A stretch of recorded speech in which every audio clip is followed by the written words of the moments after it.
മലയാളത്തിലെ എക്കാലത്തെയും വലിയൊരു സൂപ്പർ സ്റ്റാറിനെ വെച്ചൊരു സിനിമ ഈ പുതിയ ജനറേഷനിലൊരു ഡയറക്ടർ ചെയ്യുമ്പോൾ അതിനെ എങ്ങനെയാണ് ഇന്നത്തെ പ്രേക്ഷകൻ കാണുന്നതെന്നുള്ളൊരു എക്സൈറ്റ്മെൻ്റ് ഉണ്ട്.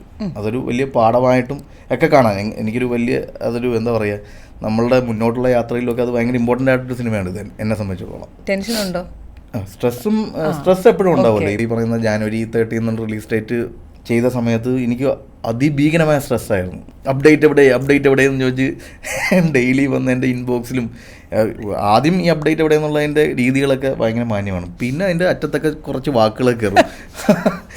അപ്പം ഞാൻ എന്തിനതൊക്കെ കേൾക്കണത് പിന്നെ അത് കയറുമ്പോൾ പിന്നെ വീട്ടിൽ ഇരിക്കണവരൊക്കെ ആവും. അപ്പം അങ്ങനെയൊക്കെ വരുമ്പോൾ നമുക്ക് കാരണം ഭയങ്കര ഡിസ്റ്റർബൻസ് ഉണ്ട്. കാരണം ഞാൻ എപ്പോഴും ക്രിയേറ്റീവായിട്ടിരിക്കുന്ന ആളുകളാണ്. അപ്പോൾ നമ്മളെപ്പോഴും ഭയങ്കര പോസിറ്റീവ് ഓറയിൽ നിന്നാലേ നല്ല കാര്യങ്ങൾ ഉണ്ടാവുള്ളൂ എന്നൊക്കെ വിശ്വസിക്കുന്ന ആളാണ്. അപ്പം രാവിലെ എണീറ്റ് നോക്കുമ്പോഴത്തേക്കും നമ്മളെന്തിനാ ഈ തന്തക്കിളിയും തള്ളക്കിളിയും കേൾക്കണത് എന്ന് തോന്നാറുണ്ട്. പക്ഷേ ഞാനത് എൻജോയ് ചെയ്യുന്നുണ്ട്.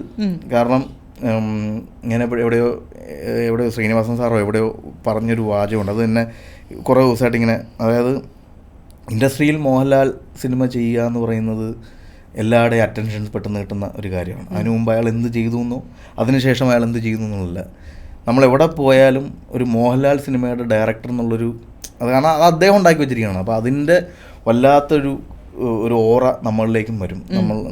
നമ്മൾ എന്ത് ചെയ്യുന്നതിനെയും ആളുകൾ ഭയങ്കര ക്രൂഷ്യലായിട്ട് നോക്കും. അയാൾ എന്ത് ചെയ്യുന്നു, അയാൾ എവിടെ പോകുന്നു, അയാൾ എന്ത് പറയുന്നു. അപ്പം നമ്മൾ ലാലേട്ടൻ മോഹൻലാൽ എന്ന് പറയുന്നൊരു ആക്ടറിനെ യൂസ് ചെയ്ത ഡയറക്ടർ എന്നുള്ള രീതിയിൽ കുറച്ച് പ്രിവിലേജ് നമുക്കും ഓഡിയൻസ് തരും. അപ്പം നമ്മൾ നോക്കിയും കണ്ടും ഒക്കെ വേണം ഈ സമയങ്ങളിൽ സംസാരിക്കാനും പെരുമാറാനും എന്നൊക്കെ. പെട്ടെന്ന് നമ്മൾ അഹങ്കാരിയായിട്ട് മാറും, പെട്ടെന്ന് നമ്മൾ ഒരു ഡിസാസ്റ്റർ ഡയറക്ടറായിട്ട് മാറും, പെട്ടെന്ന് നമ്മൾ വലിയ ഹൈ എൻഡ് ഡയറക്ടറായിട്ട് മാറും. അപ്പോൾ ഇതൊക്കെ സംഭവിക്കാൻ പാകത്തിന് കഴിഞ്ഞ ഒരു വർഷമായിട്ട് എനിക്കത് ഫീൽ ചെയ്യുന്നത്. ഇപ്പോൾ എവിടെ പോയാലും ആളുകൾ നമ്മളോട് സംസാരിക്കുന്ന രീതികൾ പണ്ട് ഏതോ ഒരു ഓപ്പറേഷൻ ചാവ, ഏതോ ഒരു സൗദി വെള്ളക്കെ, പക്ഷേ ഇന്ന് അങ്ങനെയല്ല.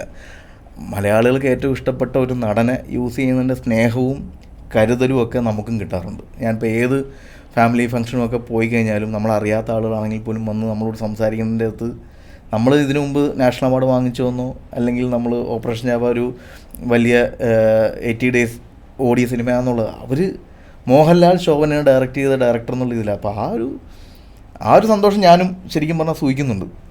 കൊള്ളാം.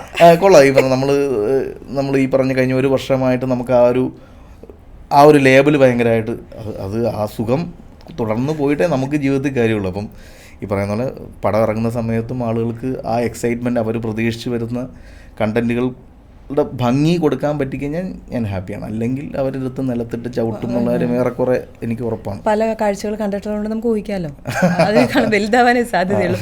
അപ്പം അതിനേക്കാൾ വലുതാവാനേ അല്ല മോശം എന്താ തരുണി, നിങ്ങൾ പറഞ്ഞിട്ട് ബാക്കി ഞാൻ ആഡ് ചെയ്തല്ലോ.